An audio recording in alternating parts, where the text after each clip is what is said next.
Yesterday is history, tomorrow is a mystery, today is a gift of God. That is why we call it present. With this thought, my dear children, let us start today's topic, which is tenses. They indicate the time of an action or an event. When did the event take place? The time of the action denotes tenses. Now let me show you this through a diagram. As you can see, there is a clock drawn here which shows time. So the time of the action, it can be past, present or future, isn't it? So that is what tenses is all about. The time of the action which can be past or future or present.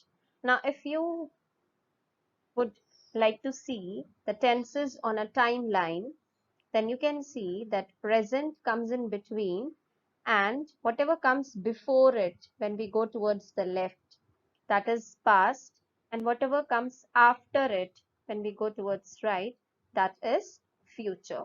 So when we see tenses on a timeline, present is right now, what already happened, that is yesterday is past, and tomorrow will be our present. As we all know, there are three forms of tenses: past tense, present tense, and future tense. And we are going to take up the simple form of all these three tenses in this class. So let's start with simple present tense. Verbs in simple present tense indicate habits or general truths. Let us see some examples. Example for universal truth. The sun rises in the east. Rises is the verb in this sentence. Let us look at some more examples. Here we have more examples. Monkeys love bananas. The earth revolves around the sun. The sun sets in the west. Here all the red highlighted words are the verbs. Okay, and you can see these are universal truths and we use simple present tense for such cases. Now one more point which you have to remember while looking at these examples is when the noun is plural, we don't change the verb, it remains the same. But on the other hand, when the noun is singular in the second and third example, we add s with the verb. Examples which shows actions that are done as a routine. Okay, they eat dinner at 6 p.m. every evening. We drink orange juice every morning. So this is something which is done as a routine. So to talk about routine also, we use simple present tense. Now here also you can see they and we in both the examples are plural, so we don't change the verb. The verb remains the same, eat and drink. Examples for you children. He plays football every evening, a routine which is done on every evening. I take my pet for a walk every day, a routine again. I help my mother to make breakfast on every Sunday, something which is done every Sunday. Again, it is a routine. And here the blue highlighted words are the verbs. Now, where else do we use simple present tense? We use it for statements that are always true. For example, cows moo, bees sting, horse neighs, snake crawls, frogs jump. Okay, so these are something which is always true. We cannot say that cows sting or snake neigh or frogs moo. You cannot, isn't it? Cows only moo. A frog cannot moo. Snake crawls, cow cannot crawl. So these are some statements which are always true, and for such statements also we use simple present tense. And as you can see, cows is plural here, so the verb is singular. That is, we don't add s there. And bees is plural, so the verb here remains the same. There is no change in the verb. Sting is sting only. We don't put any s in front of it. Likewise, this examples, you can see the same rule. Now Let's move on to simple past tense. Verbs in simple past tense indicate actions that happened in the past, which means when we are talking about that action, the action has already taken place and we're talking about it later on. So in that case, we use past tense. Examples: the day ended. Yesterday she visited the doctor. Now in these two examples, ended and visited are the verb and the sentence tell us that the action has been completed. Okay, and how do we show past tense? By putting ed to the verb. Let's see, where do we use simple past tense? The first one is to speak about actions that started and finished at a specific time in the past. For example, he washed his car yesterday. We went for a walk at 10 p.m. last night. They visited me last week. So these actions, they started at a time and they finished at a specific time. But right now when we are speaking about them, they are completely done. Okay.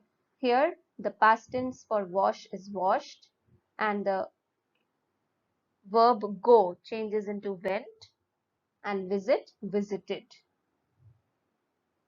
We also use simple past tense to speak about a past habit or a past event which doesn't happen now. Look at the examples. John played football when he was young. So he used to play when he was young. Right now he doesn't play football. She lived in New York for 7 years. Now she doesn't live there. He played piano when he was in college. He used to play it when he was in college, but now he doesn't play. So, to speak about some habits or some events which used to happen in the past, but right now when we are speaking about it, it doesn't happen. Okay. We also use simple past tense to speak about events or actions or situations that happened a very long time ago. For example, India got independence in the year 1947. Vasco da Gama arrived in Calicut in 1498. My grandfather was born in the year 1950. Now here we are talking about some incidents or some actions or some events which happened a long time ago. So here the past tense for get is got, past tense of arrive is arrived, and past tense of is was. And you know what, children?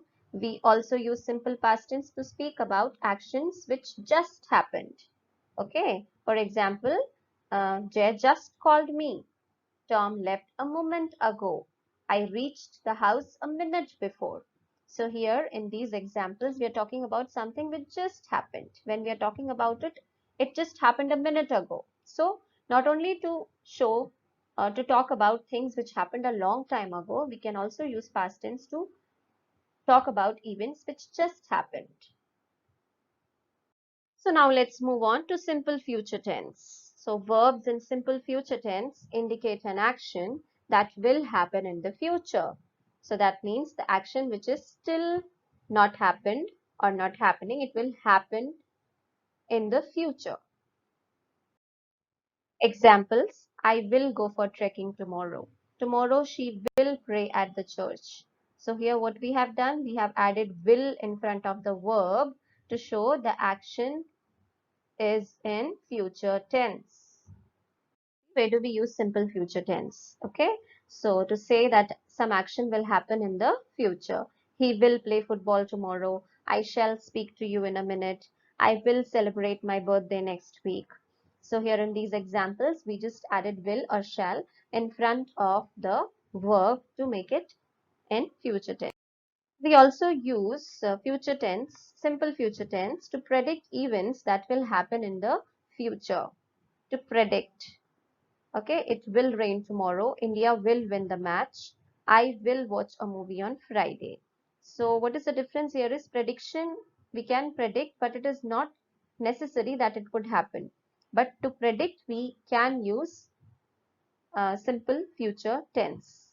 So we will just add will in front of the verb and predict things. So let's recall.